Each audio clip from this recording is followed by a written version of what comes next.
గత కొన్ని రోజులు జరుగుతున్న పరిణామాల ప్రకారం జరుగుతున్న దాంట్లో చేంబర్ ఒక ప్రెస్ నోట్ ఇవ్వాలనుకుంది. బట్ ఆ ప్రెస్ నోట్ నేను ఇప్పుడు చదివేసి ప్రెస్కి ఇచ్చేస్తానండి. In the wake of recent issues raised pertaining to the sexual harassment exploitation of the Telugu film industry, the Telugu Film Chamber of Commerce has taken cognizance of the enormity of the issue. Committee Against Sexual Harassment has been made mandatory as per the Vishaka guidelines by the Government of India for any organization with employees including contracted and outsourced staff. The Film Chamber, as the umbrella body within the industry, takes the responsibility to ensure the implementation of the government guidelines and make mandatory the establishment of CASH and a Committee Against Sexual Harassment in production houses, which is registered in the Film Chamber.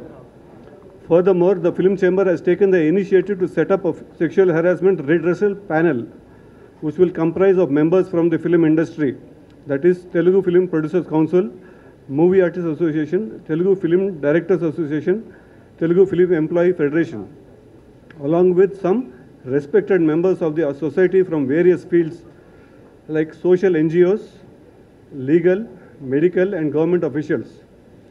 This is to ensure transparency, expertise and accountability in dealing with such issues. We hope these steps will further ensure a safe and comfortable working environment for the women and also provide a space to address their grievances. Thank you. Rajaiah గారు మాట్లాడతారు. మాలాగే మన పరిశ్రమలో నిలదొక్కోవాలని మంచి పేరు తెచ్చుకోవాలని రెండు రాష్ట్రాల నుంచి నలుమూల నుంచి ఎంతోమంది వస్తుంటారు. కొంతమందికి అవకాశాలు దొరుకుతాయి. మూవీ ఆర్టిస్ట్ అసోసియేషన్ అన్నది అవకాశాలు ఇప్పించలేదు. అవకాశాలు ఎవరిస్తారంటే డైరెక్టర్స్ ఇస్తారు, ప్రొడ్యూసర్లు ఇస్తారు.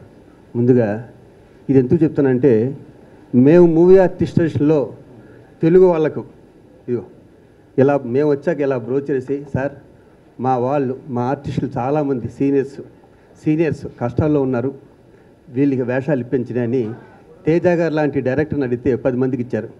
ఇప్పుడు తేజ గారు చేసే సినిమాల్లో కూడా చాలామందికి ఇస్తున్నారు. అలాగే నేను కానీ, నరేష్ గారు కానీ, శ్రీకాంత్ గారు కానీ ఎవరైతే కొంచెం సినిమాలు చేస్తున్నామో వాళ్ళందరికీ కూడా ఇప్పించవలసిన బాధ్యత మాకుంది.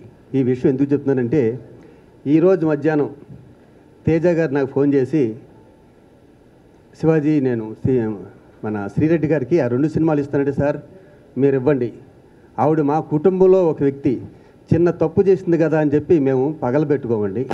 ఎందుకంటే ఆ క్షణంలో శ్రీరెడ్డి గారు చేసిన దానికి మేము మనస్తాపం చెందాము. అయ్యో మా ఆర్టిస్ట్ ఇలా చేసినట్టు బాధపడటం అన్నది నిజం. మా పెద్దలు ఈరోజు మార్నింగ్ మమ్మల్ని పిలిచి, ఏదైతే మీరు డిసిషన్ తీసుకున్నారో 900 మందిని యాక్ట్ చేయకూడదని పునఃపరిశీలించి ఆ అమ్మాయితో యాక్ట్ చేయండి అంటే నాకు నిజంగా చాలా సంతోషం అనిపించింది. ఈ క్షణం నుంచి మా 900 మంది ఆ అమ్మాయితో యాక్ట్ చేయడానికి రెడీగా ఉన్నారు. అలాగే అమ్మాయిని కూడా కాన్సన్ట్రేషను ఫిల్మ్ ఇండస్ట్రీలో పెట్టమని, మంచి పేరు తెచ్చుకోమని, దానికి ఏ సహాయం కావాల్సింది ఇంతకుముందు కూడా చెప్పాను. నా దగ్గరికి వచ్చినప్పుడు, అమ్మాయి నన్ను అన్నయ్య అనుకో, నీకేం కావాల్సినా నేను చేస్తా. నా దగ్గరికి వచ్చి ఉట్టి చేతులు ఇంతవరకు ఎవరూ వెళ్ళలేదు. డబ్బులు అవసరం డబ్బులు పట్టుకెళ్ళారు, ధైర్యం కావాల్సింది ధైర్యం పట్టుకెళ్ళారు.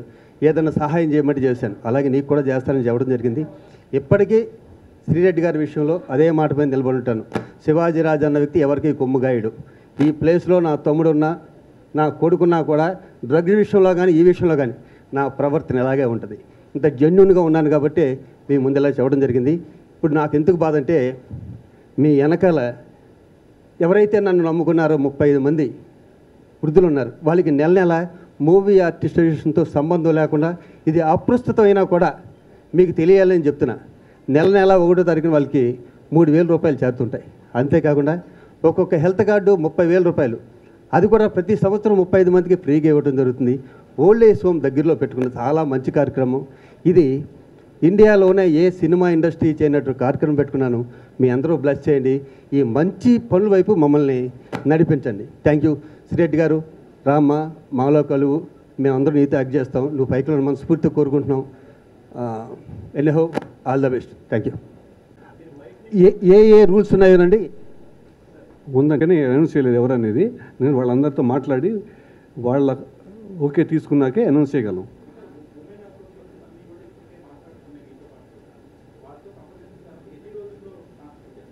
అదేనండి, ఇప్పుడు వాళ్ళని బయట 50% బయట వాళ్ళు ఉండాలండి. ఇండస్ట్రియల్ కాకుండా ఇండస్ట్రీకి సంబంధం లేని వాళ్ళు బయట వాళ్ళు ఉండాలి. వాళ్ళందరితో మాట్లాడి వాళ్ళు మేము ఉంటామని వాళ్ళు ఒప్పుకున్నాకే మేము అనౌన్స్ చేయగలం కదా. ఆల్రెడీ కొంతమంది మాట్లాడటం జరిగింది. త్వరలోనే వాళ్ళు చెప్పగానే ఎంత తొందరగా అయితే అంత తొందరగా వేస్తాం.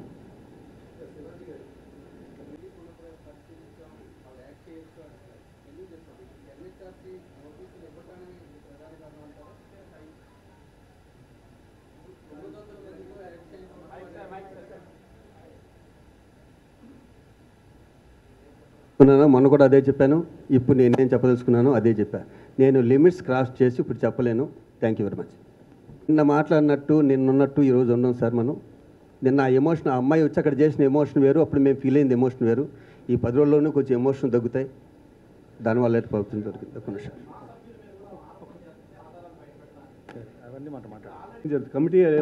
కమిటీ వేసాక కమిటీలో ఎవరైనా వచ్చి వాళ్ళ గ్రీవెన్సెస్ చెప్పుకోవచ్చు. Anybody from the industry or outside also. If somebody from the industry he's done something you can come and tell us. ఎప్పుడు అని చెప్పుకోవచ్చు.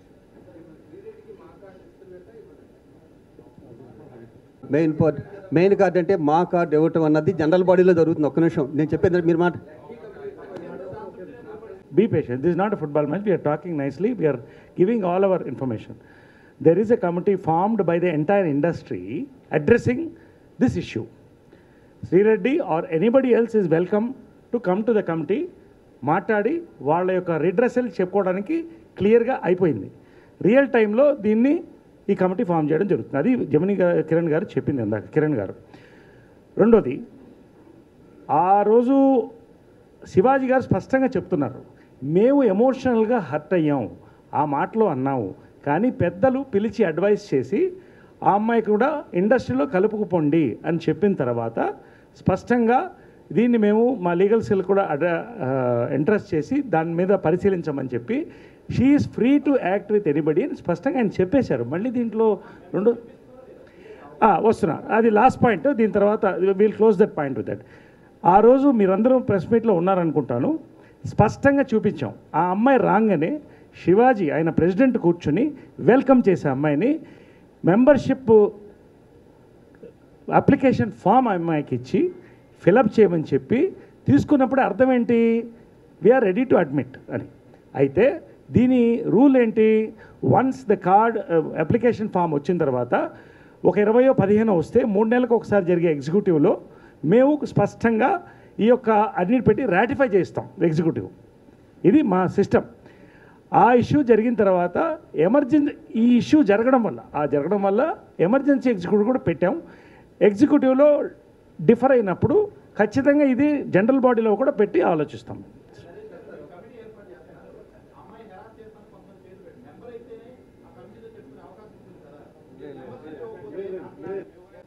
వేసే కమిటీకి ఎవరైనా వచ్చి చెప్పుకోవచ్చు, ఏ సభ్యత్వం అవసరం లేదు. ఇక్కడ సినిమా ఇండస్ట్రీలో ఎవరికైనా ఏమైనా అన్యాయం జరిగిందని ఫీల్ అయితే వాళ్ళు వచ్చి చెప్పుకోవచ్చు. అదే ఆ మెంబర్ ఎక్కడా మెంబర్ అవ్వక్కర్లేదు వాళ్ళు.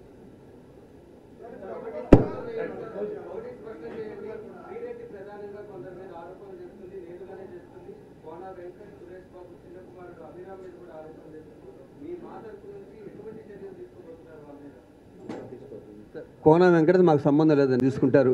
సురేష్ బాబు చిన్న కొడుకు నటుడు కాదు, నిర్మాత కాదు, మాకు సంబంధం లేని విషయం అది.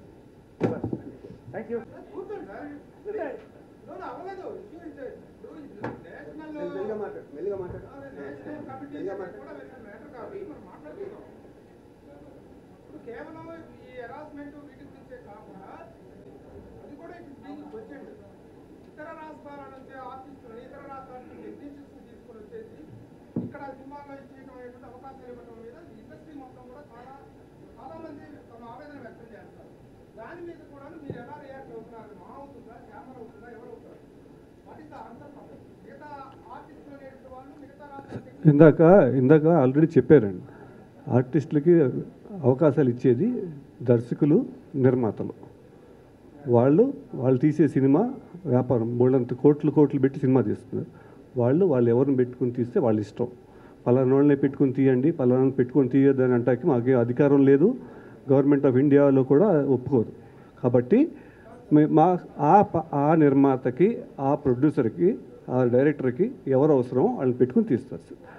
ఇదే ఇతర లాంగ్వేజ్లో కర్ణాటక వెళ్ళినా తమిళనాడు వెళ్ళినా కూడాను ఆ లాంగ్వేజ్ వాళ్ళకి ఇచ్చిన తర్వాతనే మన వాళ్ళకి అవకాశం ఇవ్వడం జరుగుతుంది. మన ఆర్టిస్ట్ని హెచ్మెల్గా పెట్టుకొని మన టెక్నీషియన్స్ ప్రొడ్యూసర్ డైరెక్ట్గా ఎవరు కావాలంటే వాళ్ళు తీసుకుంటారు. ఇక్కడ ప్రొడ్యూసర్స్ ఇండస్ట్రీ గవర్నమెంట్ ఛాంబర్ స్టూడియోలకి స్థలాలు ఇస్తుంది, సబ్సిడీలు ఇస్తుంది. గవర్నమెంట్ ఈ ప్రయోజనాలు డైవర్ట్ అవ్వట్లా. It's not being diverted. ఇది ఒక డయాస్ మీద ఈ ఒక్క విషయమే కాదు, so many issues are being అవుతున్నాయి.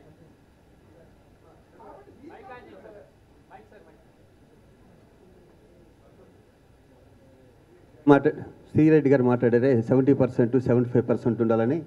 దానికి మేమందరం కూడా తెలుగు వాళ్ళని ఎంకరేజ్ చేయాలి. మన దీంట్లో తెలుగు వాళ్ళు కాకుండా ఎవరైనా ఉన్నారు చెప్పండి? ఇది ఇప్పుడు వేసింది కాదు, మీకోసం వేసింది కాదు. ఇదిగో ఇది పార్ది 2 3 దాసరి చేతుల మీద విడిచి మాకు ఉంది సార్. ఇది తప్పని తెలుగు వాళ్ళే ఉండాలని మాకు ఉంది. కానీ మన రోడ్డు మీద పడిపోతే తెలుగు వాళ్ళు వచ్చేవాళ్ళు కూడా భయపడతారేమో మా భయం తప్పితే తెలుగు వాళ్ళని మూవీ ఆర్టిస్ట్ అసోసియేషన్ తరపుంచి తెలుగు వాళ్ళనే ఎంకరేజ్ చేస్తాం మేము. షూర్. చూడండి, నేను తీసింది ఏదైనా సరే మన వాళ్ళే ఉంటారు, బయట వాళ్ళు ఎప్పుడూ లేరు. ఇక ముందు మన ఇండస్ట్రీలో there is a lot of disguised unemployment. ఆ లక్షదప్పటి పరిస్థితుల్లో ఒక తమిళనాడు నుంచి అక్కడ వేరే రాష్ట్రాల నుంచి ఒక కెమెరామ్యాన్ తీసుకొస్తున్నారు, ఒక డైరెక్టర్ని తీసుకొస్తున్నారు, ఆర్టిస్ట్ని తీసుకొస్తున్నారు. తీసుకొస్తుంటే ఇక్కడ ఉన్నటువంటి వాళ్ళకి అన్ఎంప్లాయ్మెంట్ అనేటువంటి పెద్ద ప్రాబ్లం అయిపోయింది. దాని మీద వర్క్ చేయాల్సిన అవసరం చాలా చాలా ఉంది.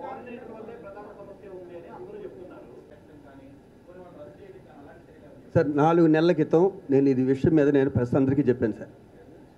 ఒక ఆర్టిస్ట్కి ప్రొడ్యూసర్కి మధ్యలో ఉండే వ్యక్తి వల్ల చెడిపోతుంది అని చెప్పి నేనే చెప్పాను సార్ ఆ విషయం 4 months బ్యాక్. ఆ విషయంలో నాకు కూడా బాధ ఉందండి.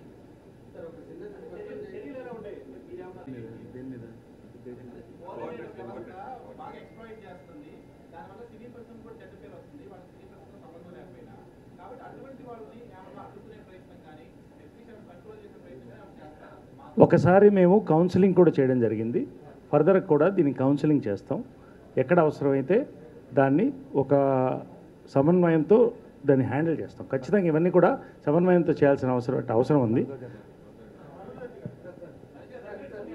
ప్రెస్ మీట్ పెట్టింది ఒక పర్టికులర్ విషయం మీద. We are diverting it to other issues which is not.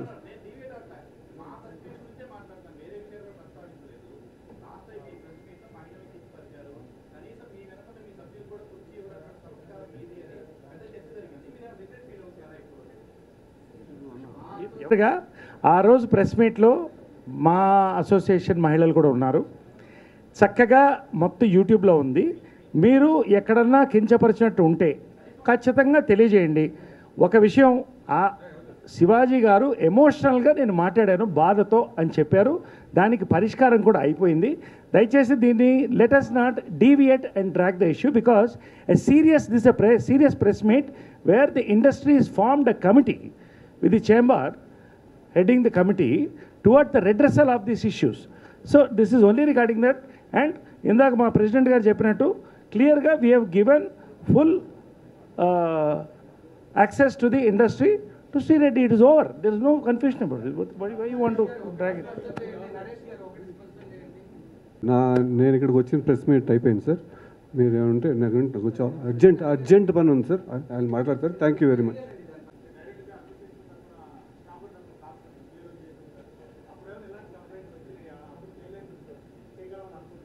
లేదు, అప్పుడు వచ్చినాయి, అప్పుడు చేసాం. వచ్చిన కేసులు చేసాం. మాకు 2-3 యూనియన్ల నుంచి కేసులు వచ్చినాయి సాల్వ్ చేసాం. ప్రత్యూష కేసు కూడా మేమే టేకప్ చేసాం. అప్పుడు ఎవరు కంప్లైంట్ ఇవ్వకపోయినా మేము చేసాం.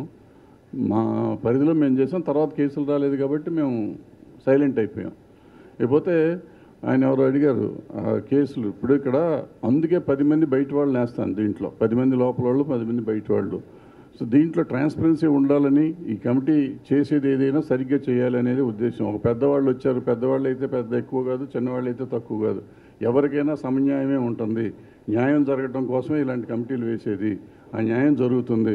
ప్రతి అనుమానాలు అక్కడ ప్రతిదానికి మనం అనుమానిస్తూ కూర్చుంటే ఏ పని జరగదు. తర్వాత ఎవరో చెప్తే చేయాల్సిన అవసరం లేదు. ఒక్కోసారి కొంత లేట్ అవుతుంది. కొన్ని సమస్యలు కొన్ని లేట్ అవుతాయి, కొన్ని ముందు అవుతూ ఉంటాయి. అంతే తప్ప దీంట్లో వేరే ఉద్దేశం ఏం లేదు. ఇవాళ ఛాంబర్ డెసిషన్ తీసుకుంది. మూవీ ఆర్టిస్ట్ అసోసియేషన్ శివాజీ గారు చెప్పినట్టు ఆ రోజు ఉన్న ఆవేశంలో ఆయన ఏదో ఆయన కాదు, ఆ అసోసియేషన్ తొందరపడింది. ఆ రోజు చెప్పారు, అది వాళ్ళ కాదు అని రిటర్న్ తీసుకున్నారు. ఇప్పుడు ఛాంబర్ అంతా ఇన్వాల్వ్ అయిపోయి కమిటీని వేద్దాం అనుకున్నారు. అదే కదా వాళ్ళు అడిగింది. ఉమెన్స్ ఆర్గనైజేషన్ అన్నారు ఇందాక మీరు. ఉమెన్ ఆర్గనైజేషన్ వాళ్ళంతా అడిగింది ఇదే. ఆ కమిటీ వేయాలని, ఆ కమిటీ వేస్తున్నారు. క్యాష్ కమిటీ ఏదో అంటారు దాన్ని, రిడ్రెసల్ కమిటీ సంథింగ్, అది వేస్తున్నారు. దాంట్లో ఎన్జిఓస్ ఉంటారు, లాయర్లు ఉంటారు, డాక్టర్లు ఉంటారు, బయట నుంచి 10 మంది ఉంటారు, ఇండస్ట్రీ నుంచి 10 మంది ఉంటారు, 20 మందితో చేస్తున్నారు. సో దాంతో ప్రాబ్లం సాల్వ్ అవుతుంది. అది ఇమ్మీడియట్గా ఎంత త్వరగా అంటే days, 3 days or 4 days 5 days maximum real టైంలో చేస్తారు. అది చేసిన తర్వాత దానికి వెళ్తాయి కేసులన్నీ. ఇక మీదట ఇంకా కొన్ని ఉన్నాయి, అయ్యే కాదు ఇప్పుడు అడ్రస్ చేయాల్సినవి ఇంకా ఉన్నాయి. యాక్చువల్గా మేము వాళ్ళు పెట్టేసి అంటే తొందరగా సాల్వ్ చేయాలి. రోజు ఇది పెద్ద న్యూసెన్స్ లాగా తయారవుతుంది కాబట్టి మనం మాట్లాడదాం, ముందు ఇది తెరవేద్దాం, తర్వాత సాల్వ్ చేద్దాం అని చెప్పి వాళ్ళు మీటింగ్ పెట్టాము. అందుకని ఊరికే మనం ప్రశ్నలు అడుగుతుంటే మీరు ఎంతసేపు అడిగినా మేము అంతసేపు చెప్పగలం, చెప్పలేమని కాదు. But let us not prolong it. దీనికి మేము ఒక 4-5 రోజుల్లో సాల్వ్ చేయలేకపోతే మీరు ఎన్ని అడగండి, ఆ రోజు వచ్చి కూర్చుంటాం, ఎంతసేపు అయినా కానీ సమాధానం చెప్తాను మేము రెడీగా ఉంటాం. Thank you.